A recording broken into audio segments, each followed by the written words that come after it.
Cast your minds back to 2020. 4 years ago. The year the world shut down, basically. It was not a great year. As you know, the cough virus was running rampant, especially in America, when the, I'm not going to bring politics into this.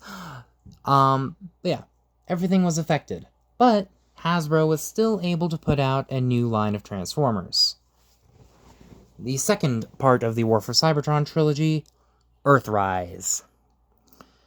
And today, as part of our look back through the ages, we are taking a look at EarthRise Cliff Jumper.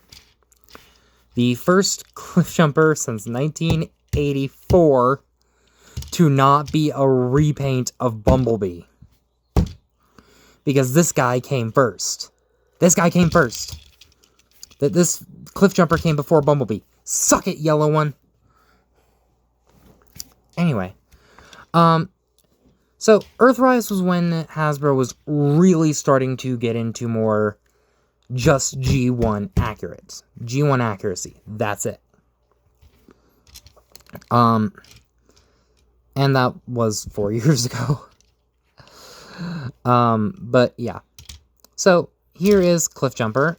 He is a nice little Porsche. Not super deformed like the G1 toy was. Ignore this barely visible Autobot symbol. That's something I put on later for robot mode. Instead, look at this nice white Autobot symbol. Yeah, he is really nicely painted. Unfortunately, I couldn't find any of the accessories he comes with. I believe they got lost when we moved, so there's that. But he's a nice little Porsche. Yeah. Let's take a look at that front. Yeah, it's nice. Nice transparent blue windshields and windows. Black back window. Got a port right up here. That was for his giant cannon. Nice silver painted rims. The hands are just blatantly right there. But, you know, all in all, he actually cleans up pretty decently. He's got a port right under there. He's got bits right here. That's because he came with a giant bazooka that could split apart into his water skiing gear, basically, from that one episode of G1. Which was pretty cool. I admit, that was pretty cool. I have lost all the pieces for it, but you know. Let's take a look at that rear section. The taillights aren't picked out in paint, but where he's red, and the taillights are red, I don't think he really needs it. But yeah, I'm not going to do comparisons in this video because you've seen the comparisons in literally every other video I've recorded today. Starting with this guy, and the latest one I recorded was this guy, so you've all seen their videos, I hope. But yeah, so this video is going to be shorter because I'm not going through all that. But we will be going through the transformation. Now, one thing this figure did that a lot of people didn't like was that you had to remove this back section. Leaving this, and, you know, flip this part down. I really didn't hate it that much, but, you know, I definitely see how a lot of people did. And I just set this entire section off to the side. Crack the car in half like that. Split the front. You're going to want to bring the arms out as much as you can. So you can, you know, open them up like that. Flip in the back wheels. Bring down his feet. Close up the car door, making his heel. And there is this tab that'll go into the wheel. It just goes in between the spokes. Bring his chest back like this. Rotate it. bring the chest down, bring his arms up, and then position them correctly. Take this section right here, bring it down to reveal his head, close up his chest, and here you have EarthRise Cliffjumper in his robot mode. I just realized I sound so much like MGO saying that. But yes, so here is Cliffjumper. He's really nice.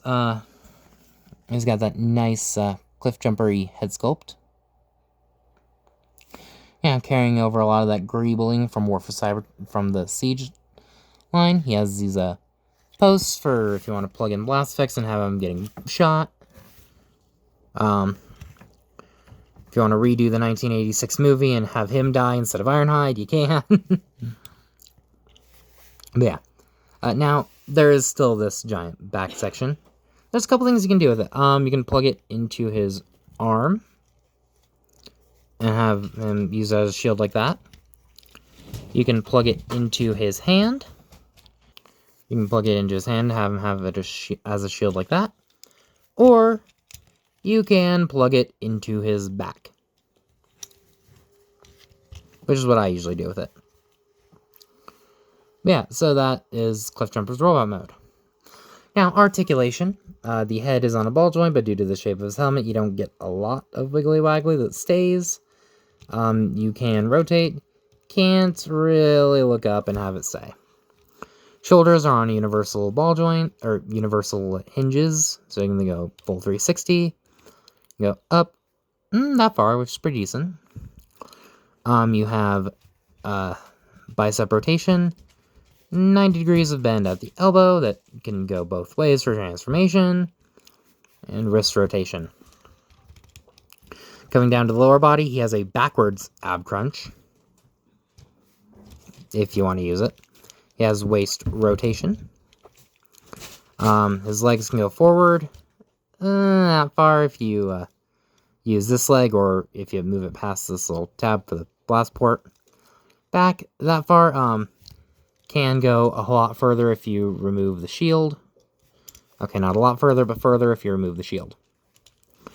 He can do the full splits, the jumper splits. He has thigh rotation, 90 degrees of bend at the knee that, because of how big his feet are, he can just stand like that. And you have breakage levels of ankle tilt. So there is that. All in all, I really like this figure.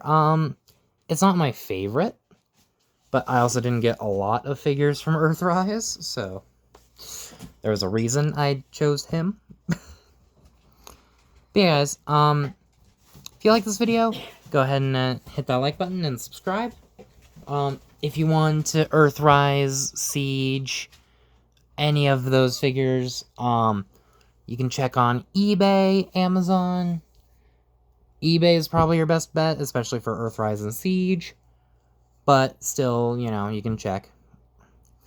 But, that's been my review of EarthRise Cliffjumper, and I'll see you all in the next video. Peace.